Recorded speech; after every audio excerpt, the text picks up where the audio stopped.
Tajjeb, l-għonet nittama li tinsabu tajbin u ekkillu merġena tqajna ftit għal din l-online lesson oħra li aħna għanna. L-għonet tajjeb li insemmi ftit xi affarijiet qabel ma nkomplu daqsxejn is-suġġett. L-ewwel ħaġa, tajjeb li nsemmi li din il-lezzjoni qiegħda tkun għal Form 3 kollha. Jiġifieri mhuwiex għal grupp biss li qed nagħlem jien fejn jidħol physics, imma anke wkoll għall-gruppi kollha tal-Form 3 tas-Sur Manġon u tas-Sur Kalleja.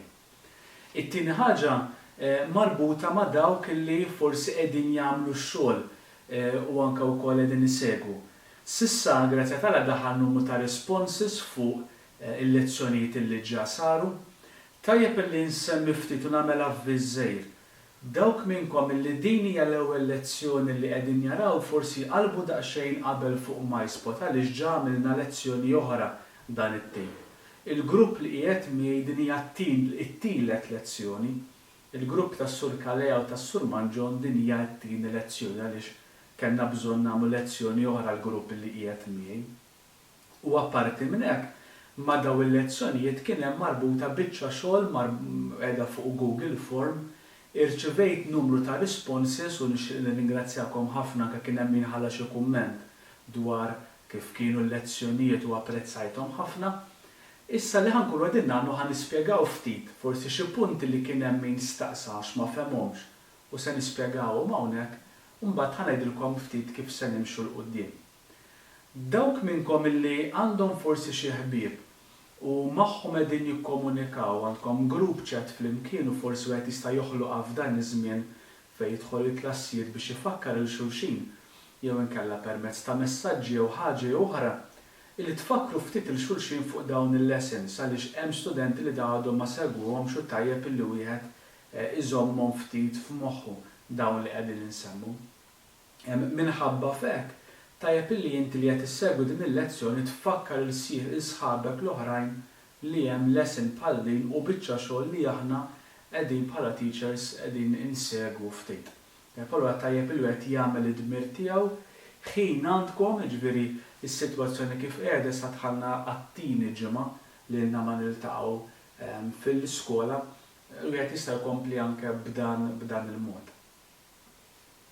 Xi ħaġa żgħira anke wkoll fuq il-Google Form. Minn dil-Google Form ta' din il-lesson se nkunu qegħdin nitolbukom l-email address għal żewġ raġunijiet ħalli inti jekk kif iddaħħal ir-responses tirċievi email lura bir-risposti tiegħek u inti tikkonferma lura li sar ix-xogħol u f'każ li jkun hemm xi diffikultà nistgħu għandna l-aċċess issa permezz tal-email tal-iskola il nibatulkom feedback lura fuq dak li intom tkunu għamiltu. Xi ħaġa tal-aħħar, flimkien ma' dan il-link ta' MySpot għandkom link ta' YouTube li qegħdin taraw dan il-video, link ta' Google Form li allura tisir ix-xogħol, kif ukoll hemm PDF. Dik il-PDF nixtieq li tipprintjawha issa qabel nibdew il-lezzjoni għaliex ħatkun karta li se nkunu qegħdin nużawha fil-lezzjoni tagħna. Jiġifieri ħantik ċans li tagħmel ftit pause lil dan il-video, tista' twaqqaf dan il-video, tipprinti din il-karta tħalliha ħdejk biex bekk inkunu nistgħu nirreferu ftit għaliha. Min minnkom qed jieħu noti fuq il-pitazz wieħed jista' jkompli jagħmel dan. Ma dik il-karta hija importanti din sa worksheet fuqha hemm wave ħatarawha fin-nofs di anke wkoll qed tidher ħdejja hawnhekk di ħakunu qegħdin nużawha tul din il-lesson. Ħa nagħmlu allura revision ta' dak li semmejna s'issa. Bħala grupp jekk tiftakru ftit konna bdejna nitkellmu dwar waves. U l-ewwel ħaġa li konna għamilna jekk tiftakru ftit kienet that we tried to define wave. Xi tfisser wave? U wave konna għedna li hija disturbance ċaqliqa f'materjal f'medium biex l-enerġija tasal minn post tal-ieħor. U allura ħloqna hemm żewġ tipi ta' waves, hemm dawk li ngħidulhom transverse wave. Meta jiena il-wave tiegħi qiegħda il-movement tagħha 90 degrees mad-direction. U eżempji tagħha fost l-oħrajn rajnija pereżempju meta xi ħadd ikun qiegħed juża l-ħabel Mela jdejħet jitellagħhom il-fuq u l-isfel, il-wave mixja min-naħa l-oħra. Din hija xi ħaġa li narawha ħafna fejn jidħol il-baħar pereżempju, jekk jkolli ballun fuq l-ilma u tgħaddi wave dak il-ballun x'jagħmel jitla' il-fuq u l-isfel.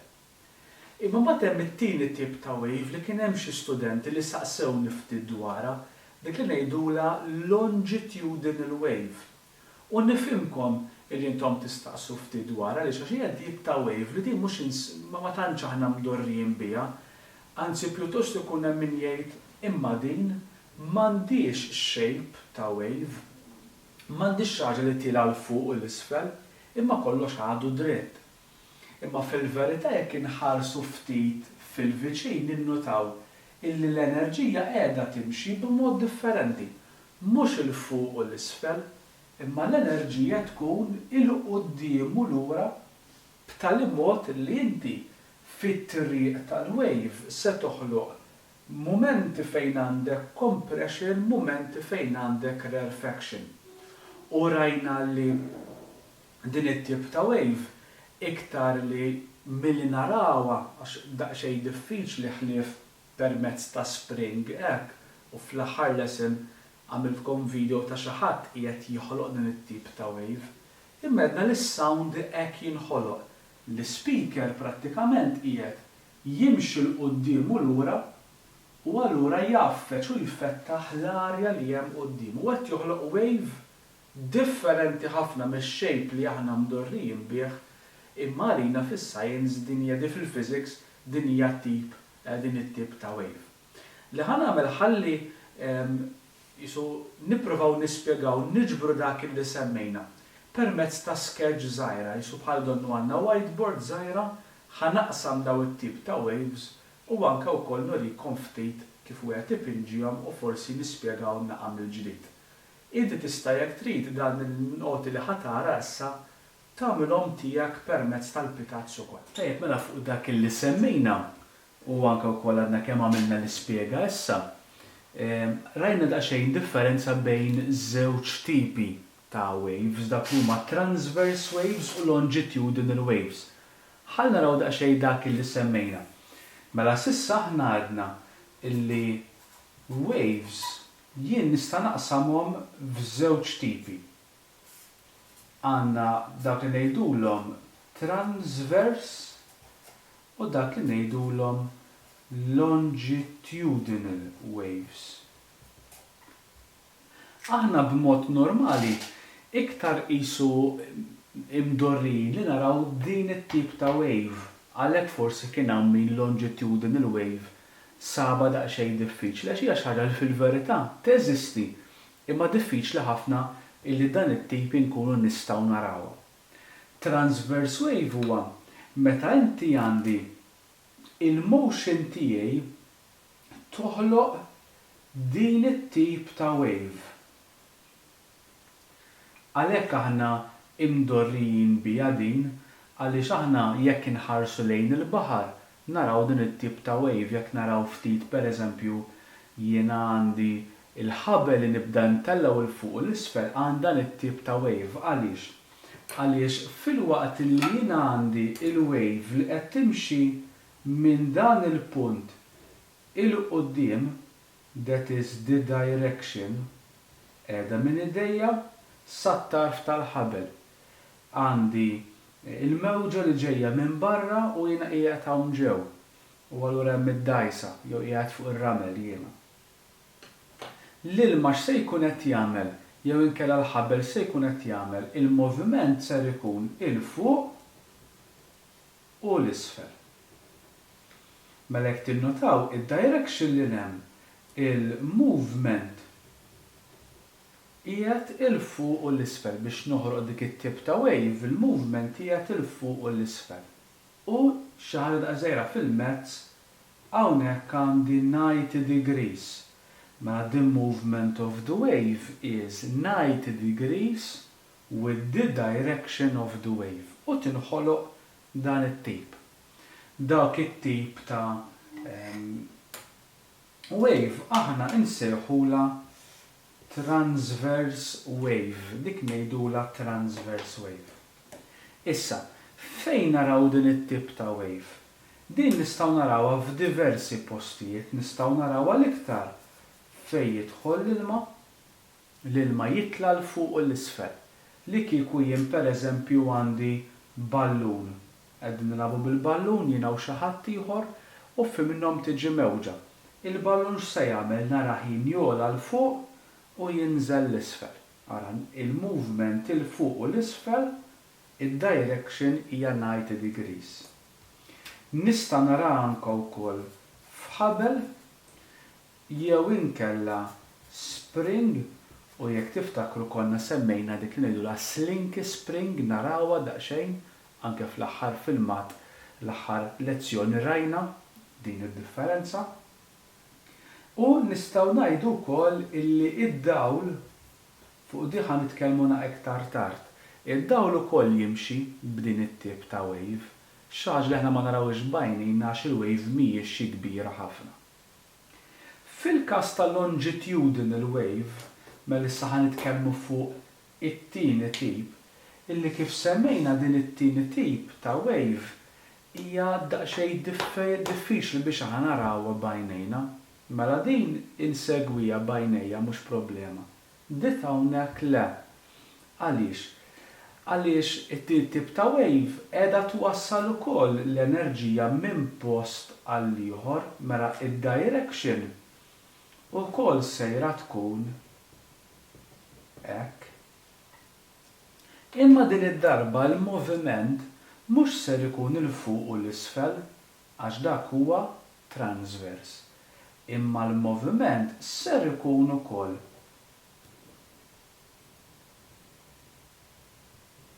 il-qudiem u lura, ara, bħal direzzjoni tal-wave. Mela hawnhekk kelli l-fuq u l-isfel u d-direzzjoni 90 degrees. Hawnhekk id-direzzjoni mxiet il-qudiem, il-moviment il-qudiem u lura. Issa din hija xi ħaġa li diffiċli mpinġiha hekk għaliex għax il-ħabel din hija xi ħaġa li ma jagħmilix. Lanqas l-ilma din hija xi ħaġa li ma jagħmilix. Lanqas id-dawl infatti jiena nista' nara di permezz ta' spring u fl-aħħar video din u rejnija u xi ħaġa li naraw ma tantx narawha ma nissimgħuha kuljum hija s-sound. Għaliex li jiġri huwa li l-spring nitkellmu fuq l-spring ser ikolli postijiet fejn qed tkun mafġa. Imma postijiet fejn se tkun infetħa, post fejn tkun mawġa u post fejn se tkun infetħa. Tgħidli ma ser dik m'għandix shape ta' wave bħal di għax maħna l-biċċa hija l-wave imdurrin ħafna b'dan it-tip ta' shape. Din ukoll hija wave. Wave li magħmula minn compressions semmejnija l-aħħar darba u rarefactions il-ftuħ. Mela għandi postijiet fejn din jitgħawġu u jinfetħu. Infatti is-sound x'jagħmel?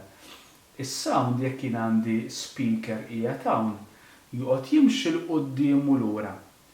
U l-arja mhux spring, l-arja li hemm qudiemu joqgħod jaffiġa u jfettaħa, jaffiġa u jfettaħa b'tali mod li jinħoloq sound wave. Mela għalhekk din forsi hija xi ħaġa li aħna ma narawhiex. Tajjeb għax is-sound ma narax, l-spring nista' tgħinni li nara minflok l-spring nolli għal fuq u l-isfel. Nagħmilha l quddiem u lura bħad direzzjoni anke wkoll tal-wave. U b'hekk jien nista' nagħlaq ilhom compressions u rarefactions. Definition importanti hija transverse wave that the movement is 90 degrees to the direction, direction lem, il-movement il-fuq u l-isfel. Longitudinal, il-movement of the wave is parallel to the direction. Ma l-direzzjoni sejra għal din in-naħa kif binġejna hawn U il-moviment qiegħed bid-dritta wkoll, il-qoddim u lura, l-qoddim u lura, qed naffeċ u nfettaħ, naffeċ u nfettaħ. Ma prattikament hawnhekk ġbarna qisu f'nota u qed jistanka wkoll din juża fin-noti tiegħu stess, jikkopja din il-biċċa xogħol forsi jagħmel iktar pulita. Illi għandna d-differenza bejn transverse u longitudinal kif ukoll eżempji tagħhom kif jidhru fl-istampa, kif jinstajna mpinġija u anke wkoll il-moviment kif ikun. Aħna se nitkellmu għalissa fuq dan it-tip. Ħa nitkellmu daqsxejn fuq transverse wave fil-lezzjoni li għandna llum. Ġifieri għalissa din se nżommuha daqsxejn mal-ġeb. Tajjeb, mela prattikament li għamilna revision ta' dak li semmejna sissa kif tinħoloq transverse wave, kif tinħoloq longitudinal wave, kif semmejt fl-aħħar tar-revision minn issa l-qudiem. Aħna se nkunu qegħdin nitkellmu iktar fuq din it-tip ta' wave, fuq it-transverse wave. Longitudinal wave nitkellmu ftit dwarha meta mbagħad nitkellmu fuq sound energy. Imma aħna issa peress li ħanaraw ftit il-mewġ fl-ilma se nkunu qegħdin nitkellmu iktar fuq transverse waves. Min issa l-qudiem nixtieq illi ikolkom dik il-karta ħdejkom li semmejt tal-PDF għaliex ħankunu qegħdin nimmarkaw fuqha u nikdbu fuqha. Prattikament għandek fid-diagram tan-nofs għandek numru ta' waves issa ħanitkellmu ftit dwarhom u isfel hemm kliem li se nkunu qegħdin nitalmu ftit f'din il-lesson. Allura nixtieq illi nitfa' ftitek responsabilità li wieħed wara din il-lesson se jirrevedi dawk il-kelmiet. Li dawk il-kliem se jkunu importanti ħafna għax se nsemmuhom immens. Jiġifieri ħankun qed nistenna illi fl-aħħar ta' dan il-lesson dawk il-kliem li għandek hemm isfel apparti li ħadd tikteb id-definition ta' x'inhuma ħakollok ċans inti tista' twaqqaf u tikteb x'inhija d-definition. Għandek dan il-vantaġġ dan it-tip ta' lezzjonijiet hekk. Imma anke wkoll fl-aħħar tistudja dawk il-kliem x'inhuma u anke wkoll tifhimhom. Mela, ejjew inħarsu ftit lejn transverse wave. U allura għandna dan it-tip ta' shape. Meta jien il-moviment qed ikun il-fuq u l-isfel 90 degrees mad-direzzjoni tiegħu. Dik hija prattikament hekk transverse wave. Ħanibdew nitalmu ftit kliem. Iż-żewġ kelmiet li għandna huma il-kelma trough, plural troughs, u crest, il-plural tagħha huwa crests din. Xi jfissru troughs u xi jfissru crests. L-ewwel qed nimmaġinaw li inti qiegħed tilgħab logħba bil-ballun u qiegħed fil-baħar 4 tiem oħra fis-sajf. U f'minhom dan il-ballun jaqaf fl-ilma u tiġi mewġa. Il-ballun x'jagħmel? Il-ballun filli jkun wieqaf hekk kif tgħaddi l-mewġa jola l fuq, jinżel l-isfel u jerġa' jiġi f'postu. Issa għandek il-moviment kollu ħanibdew intuħ naqas steps. L-ewwel żewġ punti li għandna huma hekk. The highest part of a wave is called the crest. Mela jiena dawn il-punti ta' fuq dawk huma il-crests tagħna. U allura inti tista' twaqqaf il-film għad issa u timmarka l-ogħla partijiet fil-wave tiegħek u timmarkhom bħala crests. U tikteb id-definition isfel. So crest is the highest part of a wave. Jiġifieri, meta jiena għandi il-ballun meta ħajkun fl-iktar parti għolja, hemmhekk nista' ngħid li l-ballun qiegħed fil-crest ta' dik il-wave. Min-naħa l-oħra l-oppost ta' crest, li huwa l-oppost tal-ogħla point, huwa l-iktar point baxx fil-wave li huma dawk ta' misfel immarkati fuq tiegħi bil-blu. Dawk issejħu troughs. Mela jien għandi il-crest il-parti ta' fuq, trough il-parti ta' isfel. Infatti trough is the lowest part of a wave.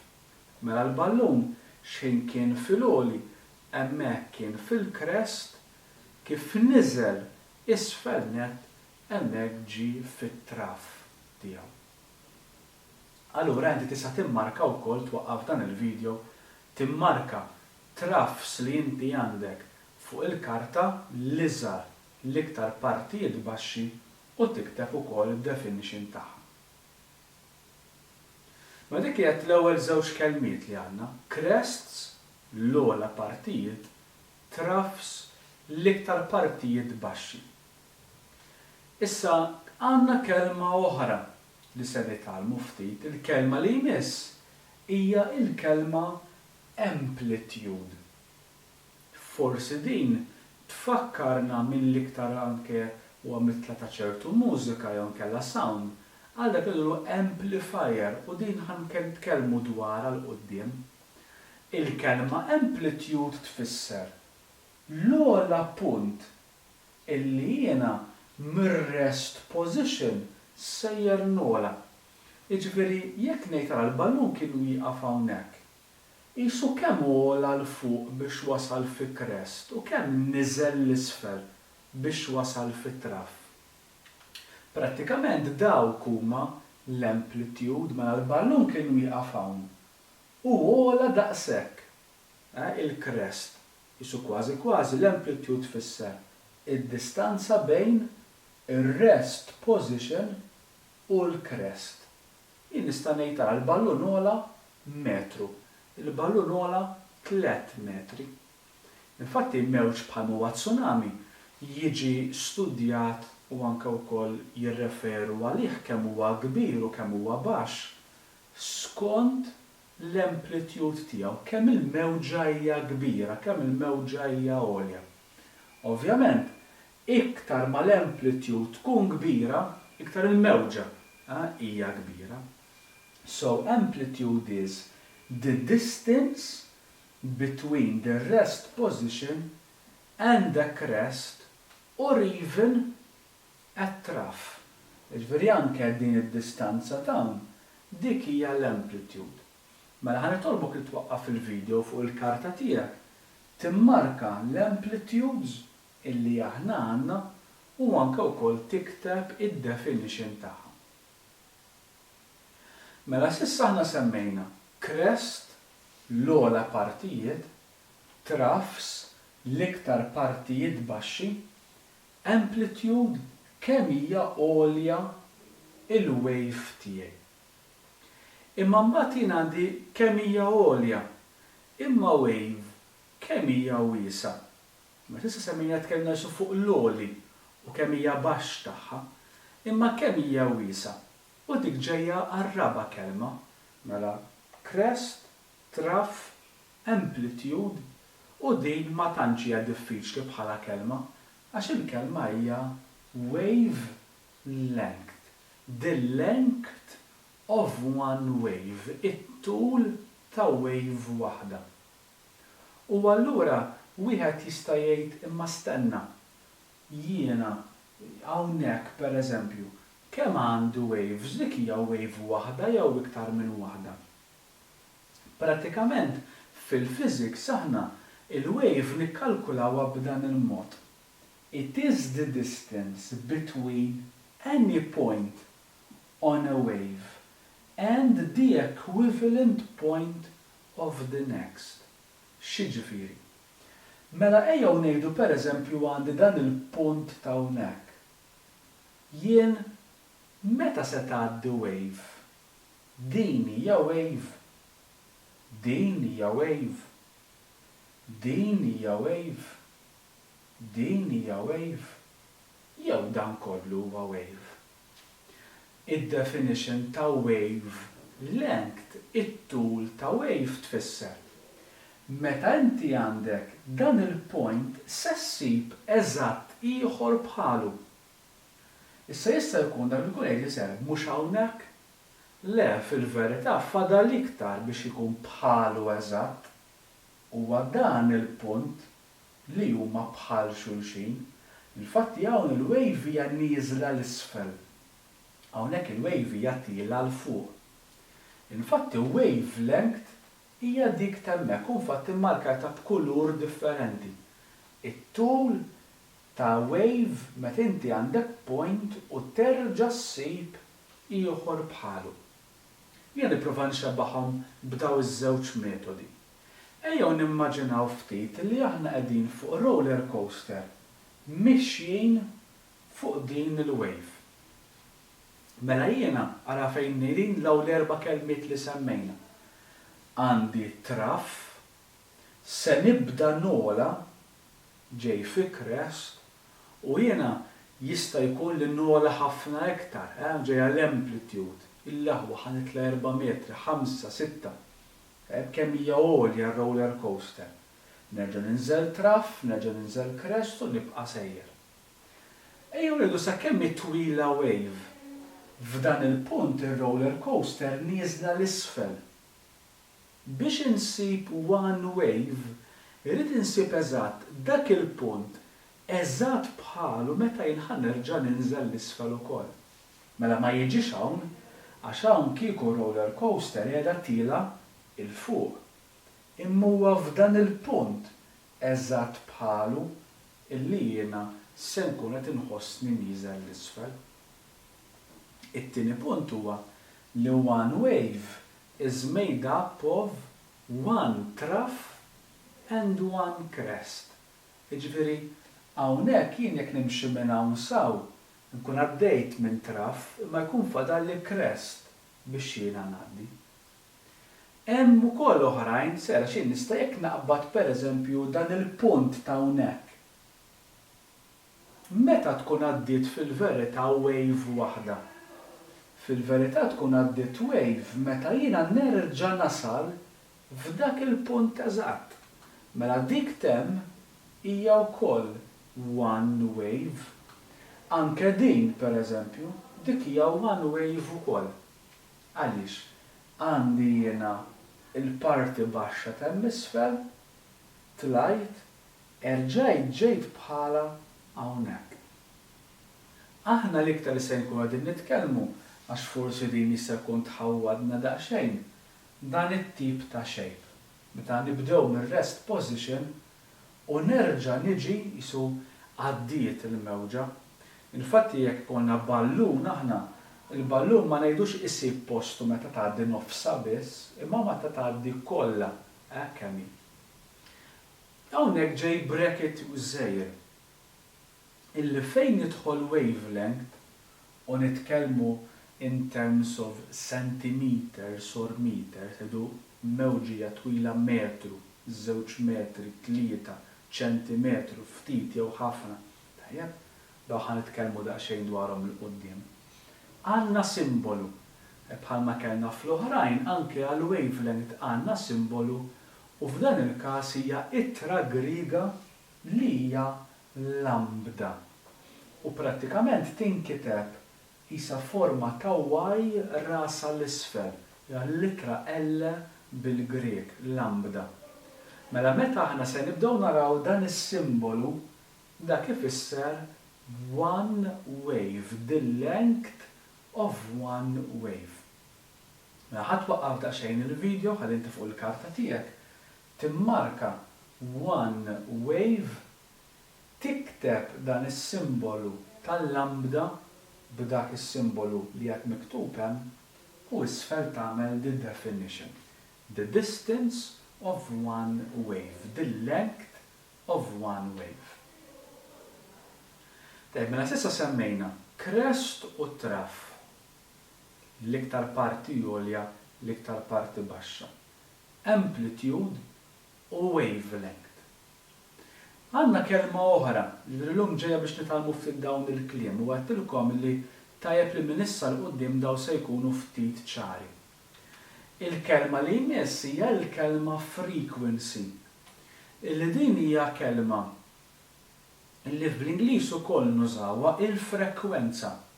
Kemm qed tgħaġġa l-oġġett, kemm qed tagħmilha malajr l-oġġett. Ejja ngħidu jien naf pereżempju illum kien il-maltemp u kienet ikollna 5 sajjetti f'minuta għal frekwenzija ħafna. Jew inkella ngħidu wara, jiena se noqgħod f'bieb u ħanara kemm se jgħaddu studenti. U ngħidu fil-ħin tal-break minn dan il-bieb ma jgħaddi ħadd għax kulħadd jgħadġu l-bitħa. Imma fil-kurutur, fil-lessons, jgħaddu ammont il-frekwenzija ħafna iktar kbira. Fil-każ ta' wave, għandna xi ħaġa tixbaħ ħafna lil din li semmejta l-istudenti. The frequency is the number of waves that passes from a particular point in 1 second.